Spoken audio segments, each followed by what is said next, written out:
moi-même. Hébreux 13, le verset 4.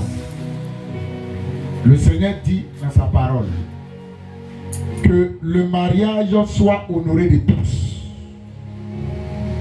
On honore le mariage sur un commun accord. Le Dieu qui bénit un couple, il exige que cette bénédiction soit nourrie par des volontés des parents. Amen, pas amen. Donc, le parent de la fiancée, l'homme a besoin de les honorer. Et on avait parlé du principe de la dot. Et on avait dit que la dot était le moyen qui nous permet d'accéder à une famille inconnue. Parce que spirituellement, tu veux mélanger quelque chose qui n'est pas à toi, le sang. Or, dans les gènes du sang, on peut parler des réclamations. On peut parler des souvenirs de famille, les adorations. Donc, tu ne peux pas prendre enfant de quelqu'un sans honorer les parents et la mettre chez toi et faire des enfants. Ça veut dire que le papa de la fille, il peut prier sur toi pour dire tu seras sorcier, tu seras envoûté, tu seras pauvre. Même peut te dire que ta femme ne pourra pas faire enfant. Et ce qu'il a dit va agir sur toi. Parce que tu n'as pas son autorisation. Le père de l'enfant est comme un père spirituel. Sa couverture spirituelle est sur sa vie. Dans les thèmes de la tradition ivoirienne, on peut le dire, voilà, c'est comme si on dit, tu t'en vas payer ta femme. Dans d'autres coutumes, c'est ça. Tu vas payer ta femme. Même chez les juifs, c'est comme ça. C'est ça qu'on appelle honorer l'engagement devant la famille. Si une femme vit sous l'autorité d'un homme, soi-disant un mari, et qui n'est pas passé par cette loi, il y a une condamnation qui descend sur sa vie. Non seulement tu n'es pas le mari, tu n'es pas digne d'avoir cet enfant chez toi. Donc dans le monde spirituel, les anges déchus te verront. Les démons te verront et vont te dire que dans ce que tu es là, la Bible ne dit pas ça. Comme la Bible ne cautionne pas du fait que tu as pris un enfant, tu t'es uni à elle et vous avez fait chair. La chair de la prostituée, c'est ça qu'ils vont te donner. Et tu vas voir que toi avec elle, il n'y a pas de l'accord. Ça sera des bagarres, de la mésentente. Le jour qu'elle est chez toi, c'est là-bas que tu commences à t'endetter. Amen, pas amen. D'abord, il faut honorer la coutume de tes parents. Ils peuvent fixer le montant de la dot et tu vas les voir. Et tu dis, voici l'engagement que je vais prendre. Je vais prendre votre fille comme dorénavant ma femme. Si elle est votre fille, elle sera aussi ma fille.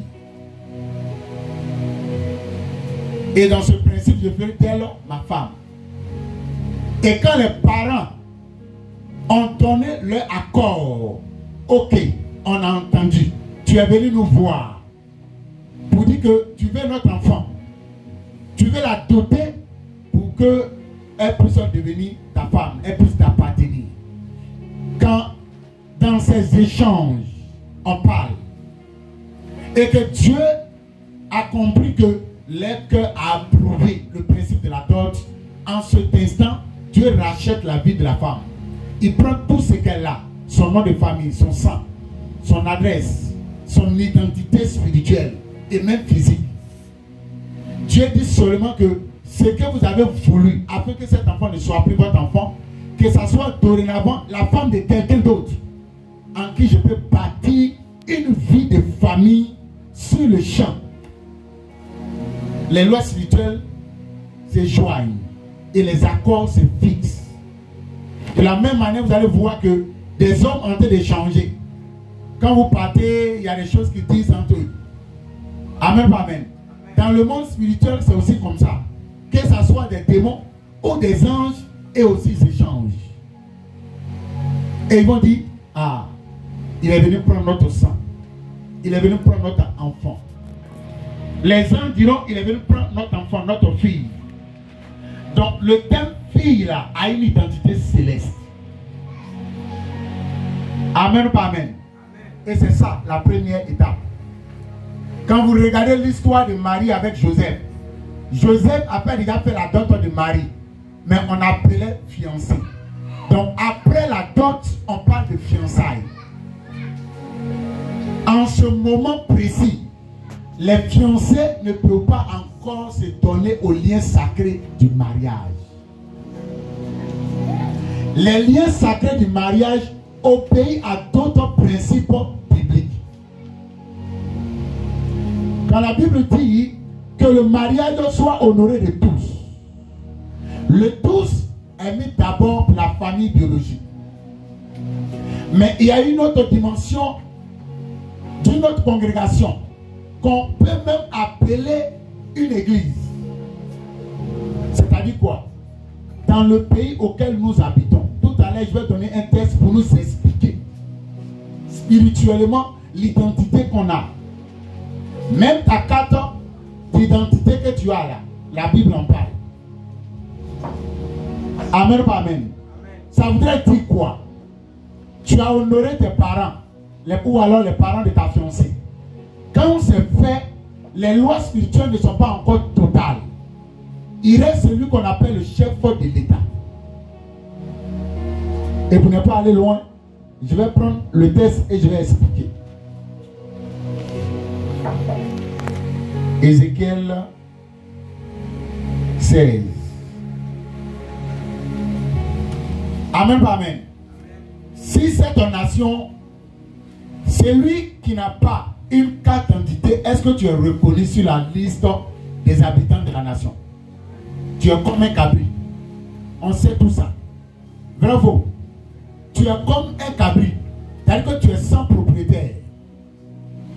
C'est pourquoi partout où tu vas, et que quelqu'un a sa carte d'identité, on va prêcher la Bible. Et vous allez voir que le monde a tout pris dans la Bible. Si quelqu'un a sa carte d'identité qui me donne tous les thèmes, le nom, le prénom, la date de naissance, le lieu de naissance, la nationalité, le nom de ton père, le nom de ta mère, la Bible en parle. Merci. Que le Seigneur te bénisse. Alléluia.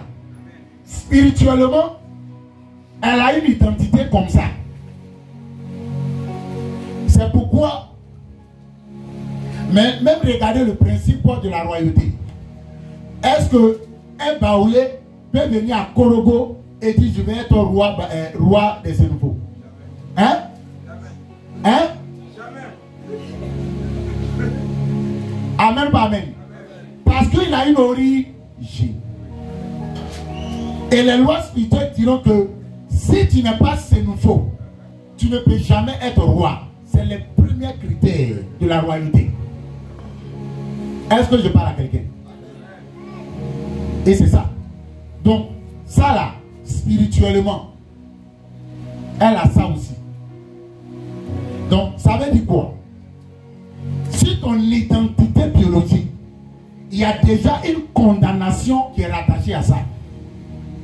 Donc, si le gouvernement n'est pas honoré par les lois de cet État, il y a déjà une condamnation qui descend. Écoutez bien, les parents ont été honorés. La Bible dit, Dieu a révélé à un homme qu'on appelait le prophète Ézéchiel. Ézéchiel 16. Il dit, la parole de l'Éternel me fit adresser en ces mots. Fils de l'homme, fais connaître à Jérusalem ses abominations.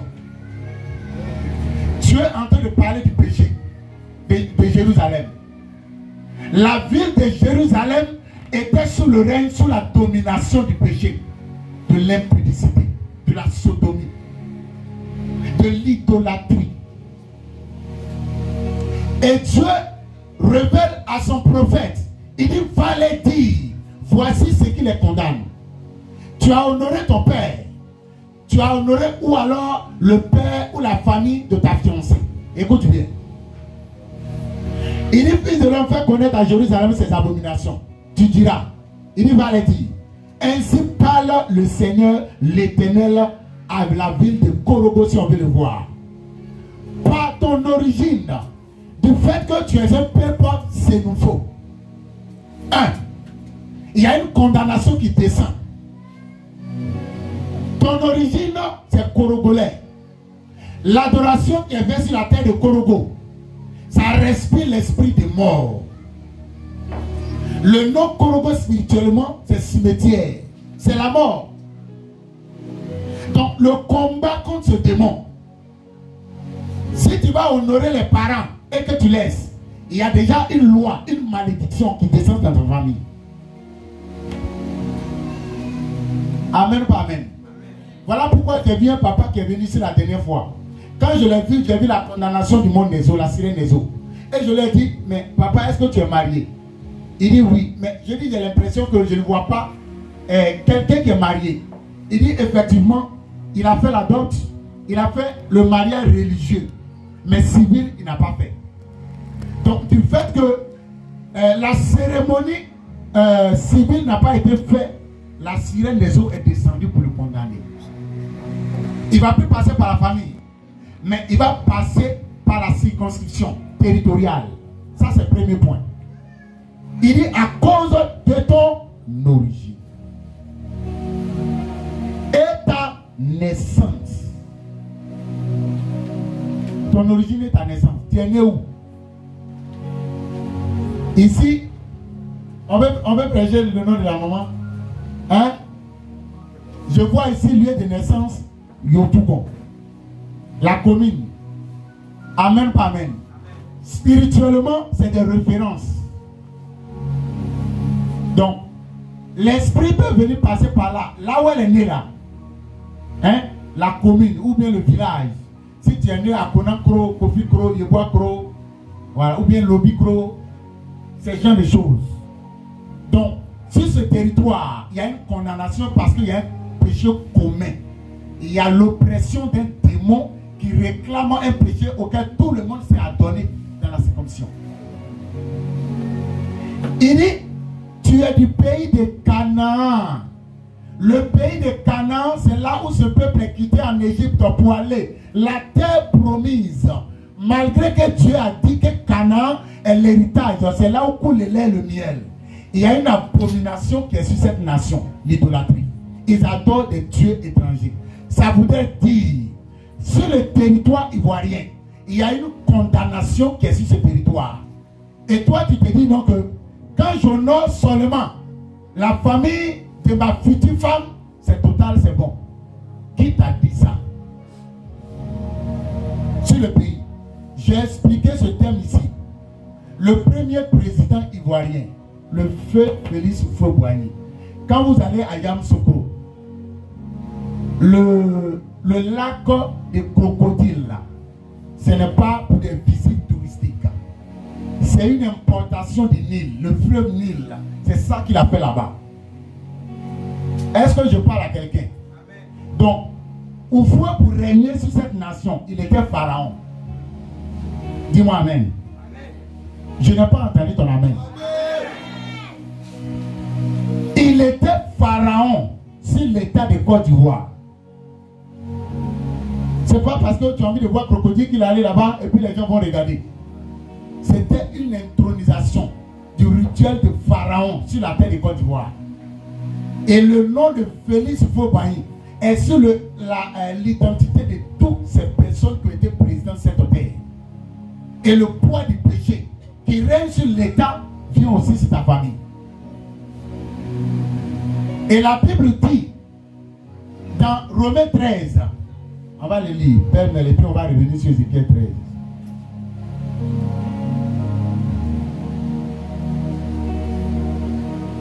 Il dit que toute personne soit soumise aux autorités supérieures, car il n'y a point d'autorité qui ne vienne de Dieu. Et les autorités qui existent ont été instituées de Dieu. Amen, amen. Donc, quand tu te soumets à l'institution ivoirienne, tu es en train d'honorer les lois qui gouvernent et qui coordonnent l'éducation, la vie matrimoniale, l'institut, la structure et tout ce qui, même qu'on appelle le credo ivoirien, le gouvernement. Est-ce que je parle à quelqu'un?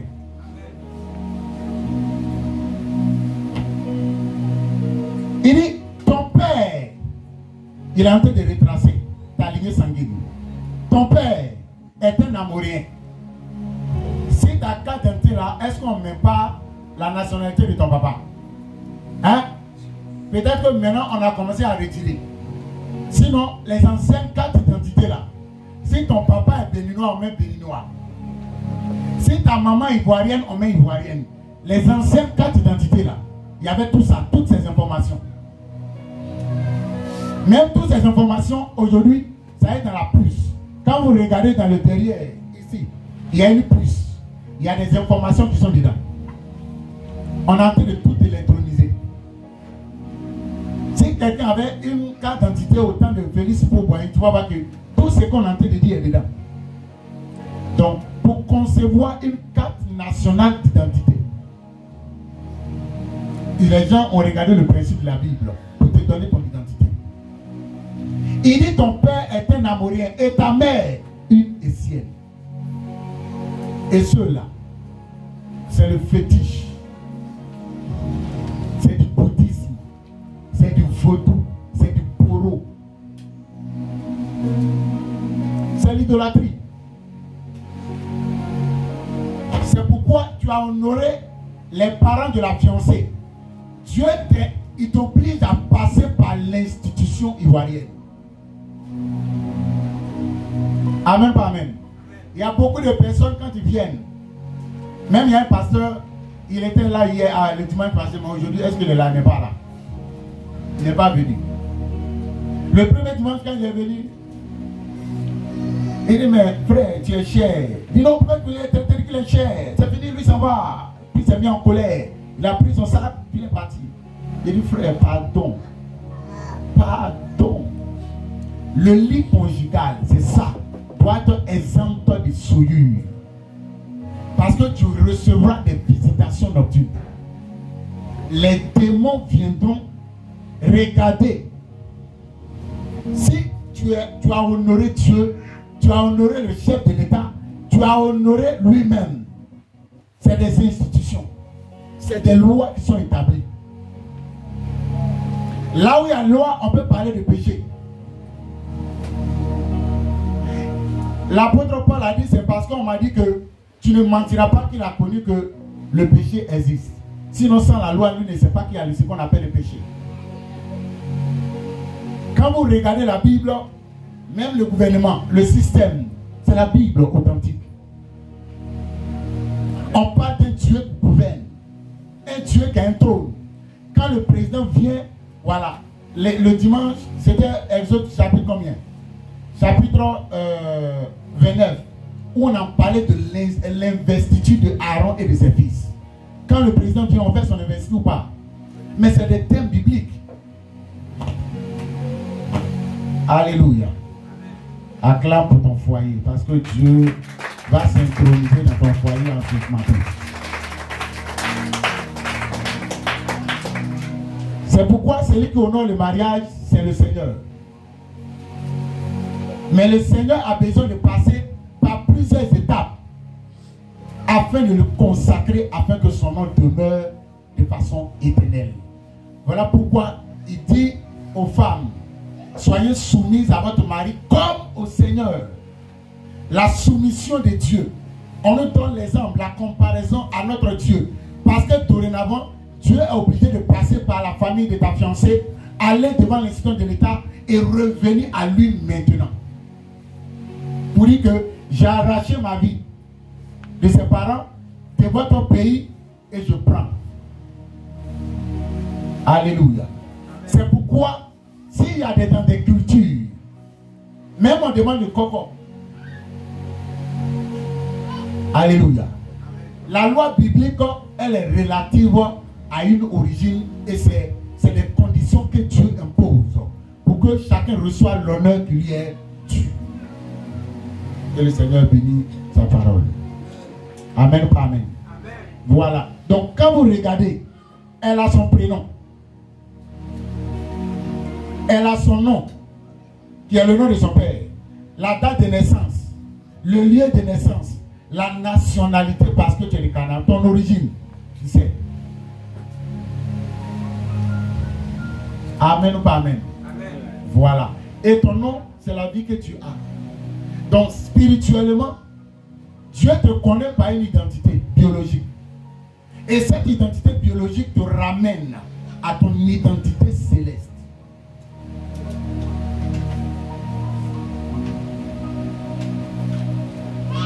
Est-ce que quelqu'un peut dire Amen au Seigneur? Amen. Donc, on passe par l'étape de la dot. Celui qui a fait la dot, vous êtes des fiancés. Tu peux t'unir, hein?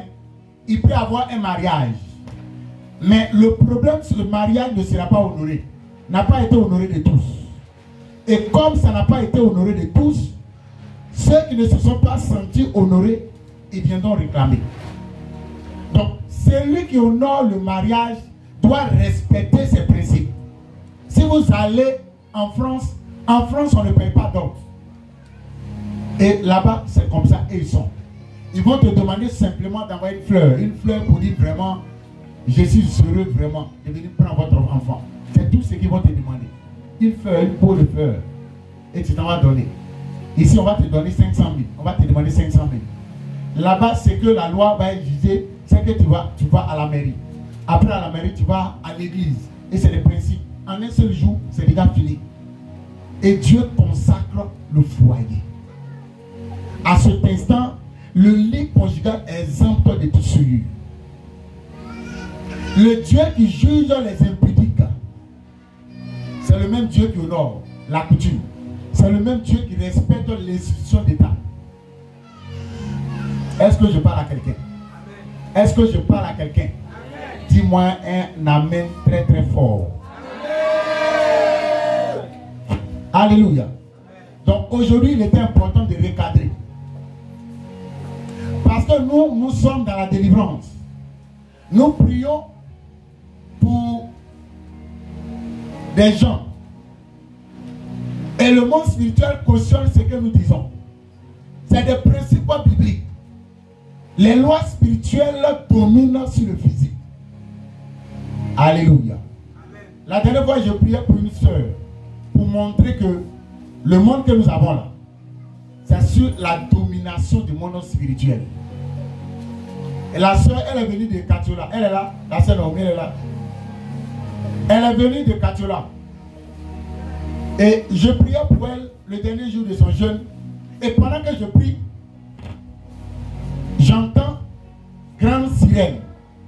Il dit, mais on parle de sirène, toi tu te dis tu es grand. Ta grandeur là c'est pour vous. Et j'entends, elle a une profondeur dans le monde des eaux. Et c'est pas fini, hein. J'entends grande chancelière. C'est une identité qu'elle a. Ça veut dire qu'elle descend des couronnes à ceux qui travaillent pour le monde des esprits. La sirène des eaux a des enfants. Elle appelle ses filles les agents de la sirène des eaux. Ça veut dire que quand elle t'envoie en mission, va coucher avec tel serviteur de Dieu. Quand tu as réussi, soit on te donne une perle précieuse. Elle, quand elle est venue à la mission armée de prière, elle dit, la reine des côtes lui a dit, si tu as réussi à faire tomber la mission, je te donne un trône qui est juste à côté de moi.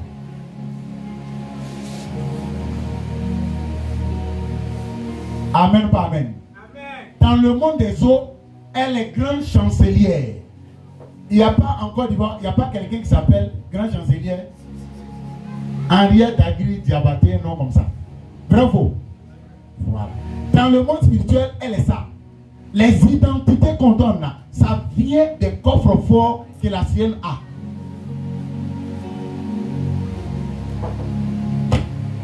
Amen, pas amen. Même l'idée, les gens comprennent ça. Même l'idée du sida, le VIH, c'est un démon. C'est un démon. Et tout ça, c'est pour coloniser les gens. Les choses, quand on ne les dit pas, les gens ne comprennent pas.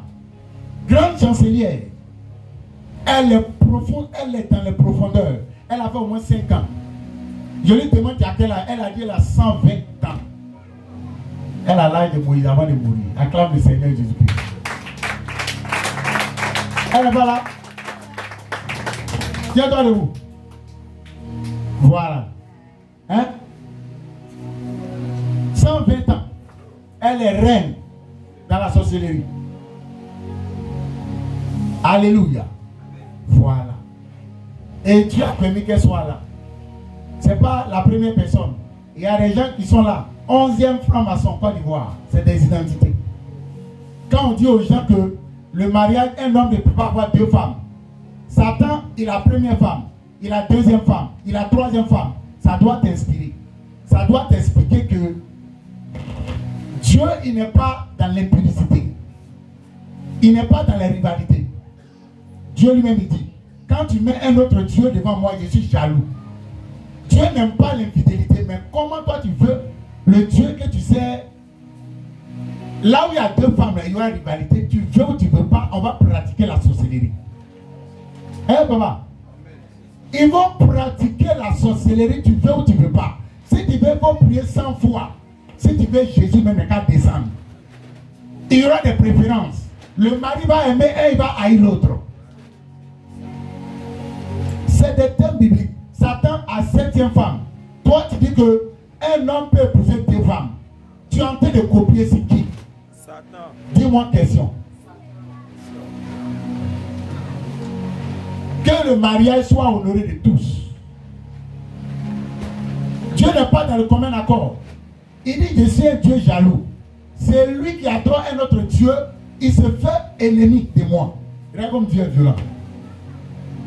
Il dit, tu te fais ennemi de moi. Dieu a puni le peuple Israël, il les a traités d'infidèles. Quand vous lisez le livre d'Osée, il a donné une femme prostituée à Osée. Dieu.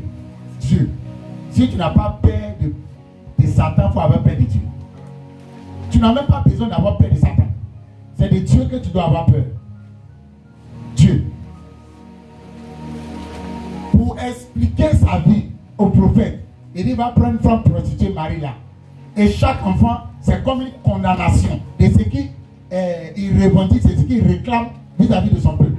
Il donne un nom, il dit c'est ce qu'ils sont. Il donne un autre nom, il dit c'est ce qu'ils ont. Pourquoi c'est une prostituée qui donne? C'est un péché. Et il dit son prophète doit porter le poids de ça.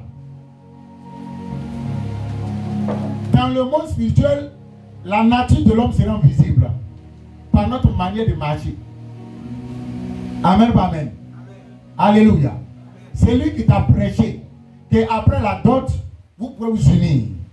L'union sacrée du mariage devant Dieu ne s'arrête pas au niveau de la dot. C'est le commencement. C'est l'étape de fiançailles. Après cela, la loi de l'État, lui aussi doit avoir sa marque. Et après cela, dans sa maison, Dieu peut vous unir. Par la prière de délivrance, par la puissance. Pour que si Satan avait dressé une arme quelconque de débauche, de fornication, d'impudicité, Dieu est obligé de ratisser tout cela. Parce qu'il les a donné ce qu'il doit avoir. C'est pourquoi il dit, honore ton père et ta mère. Qu'il soit sorcier, qu'il soit adultère, il faut l'honorer. Il y a le respect que tu dois lui donner. Dieu est dans ses principes bibliques. Amen, amen. Parce que Dieu même se reconnaît comme étant un père. Et le nom du Père de Dieu, là, c'est ça qu'il avait mis sur le peuple Israël. Il dit, je suis leur Père. Israël est mon premier-né. La nature de Dieu, c'est Père. Amen, amen. Et c'est cette identité qui donne à chaque famille. Quand tu es marié, Dieu dit que personne ne sait pas ce que Dieu a uni. Ça veut dire que même le pasteur qui a prié pour toi, pour te oindre, pour dire, pour rentrer dans le lieu sacré du mariage, ce pasteur, il n'a même pas la voix pour dire que je peux maudire, je peux disqualifier, je peux dire quoi que ce soit sur cette union-là. Parce que c'est Dieu. Amen, amen. C'est en ce temps qu'il dit que la femme doit se soumettre à son mari comme au Seigneur. Quand on aime Dieu, il y a une couverture spirituelle que Dieu donne. Aimer son mari et se soumettre, ça te donne déjà cet avantage d'avoir la couverture de ton père. C'est pourquoi le père, dans une famille, c'est lui que Dieu mandate comme étant l'autorité. Lui qui était le gage de cette famille. C'est des lois spirituelles. Donc si Dieu ne voit pas son identité de père, il doit honorer d'autres pères afin que lui-même puisse honorer. Dis-moi amen. C'est pourquoi tout mariage où Dieu n'a pas la taille, n'a pas la tête, c'est des vampires spirituels qui viennent. C'est ton lit conjugal qui est souillé, c'est la débauche. La sirène des autres viendra, elle va se mettre au milieu de vous. Amen, amen. Dieu est clair dans ses principes. Et c'est ce que Dieu demande tous les matins. Donc ces enseignements-là, moi-même je vais garder en archive. Il n'y a pas quelqu'un qui peut dire autre chose contraire à ça. C'est que tu as uni aucun homme. Même le pasteur qui a prié pour toi là, il n'a pas le droit de désunir ce que Dieu a uni. Il peut avoir des éventuels problèmes. Mais Dieu n'est pas pour le divorce. Ça c'est un autre thème qu'on va aborder plus tard. On doit revenir à la normale. Les enseignements d'avant ne doivent pas changer. Dieu doit demeurer le maître de toutes choses. Et c'est avec son nom de Père que Dieu se qualifie de Dieu sur la terre. C'est pourquoi le Seigneur pourrait lui dire, je suis dans le Père et le Père est en moi. Le Père vit en lui. Parce qu'il était Père sur les apôtres. Et c'est son nom Père qu'il a pris pour les moines. Amen, amen. Que Dieu te justifie de ton identité spirituelle au nom de Jésus-Christ. Que Dieu te justifie de ton identité spirituelle au nom de Jésus-Christ. Ton amen est comme quelqu'un qui n'a pas entendu ce qu'on dit. Acclame bien le Seigneur Jésus-Christ. Alléluia. Voilà. Donc il était important de rappeler cela. Donc le mariage, c'est ça. L'engagement vient des hommes. Mais c'est Dieu qui met son nom. Il met sa paternité. Alléluia. C'est Dieu qui met sa paternité. Dieu est Père. Et c'est notre Père à nous tous. Dieu le Père, le Fils et le Saint-Esprit. C'est la loi spirituelle des pères. Le Fils est dans le Père est dans le Fils. Ils sont un. Et ils vivent par la vie de l'Esprit. Voilà. Donc, ils sont unifiés par une identité céleste. Les fils de Dieu. Donc, ayons vraiment l'aimabilité de comprendre ces principes. Toi qui es là, tu as entendu ça, tu ne dois pas te distraire à écouter un autre enseignement contraire à cela. Et de dire, du moment que j'ai déjà fait la dot, on peut coucher ensemble. Sans la dot, même toi et la prostituée, vous faites un. Vous êtes unis. Et votre union, si elle a 100 démons, tu as aussi les 100 démons. C'est clair.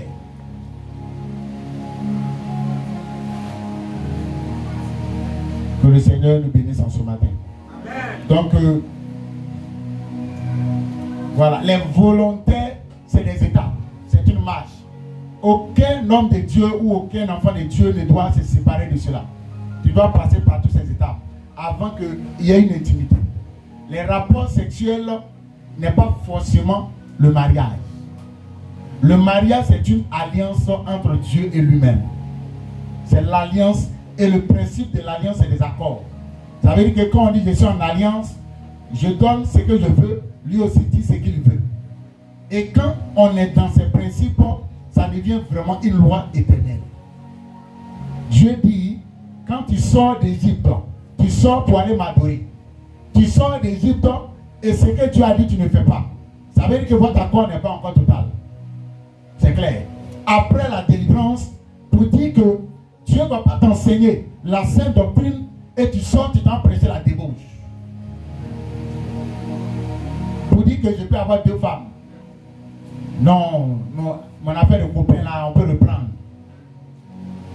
Reprendre le vomi. Tu n'es pas un chien. Le livre de Proverbes le dit clairement. C'est le chien qui retourne à son vomi. Que Dieu annule toutes ces condamnations dans notre vie. Et que Dieu nous justifie devant tous les esprits.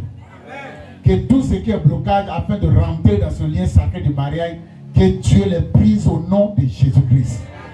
La capacité de décider te vient en ce matin au nom de Jésus-Christ.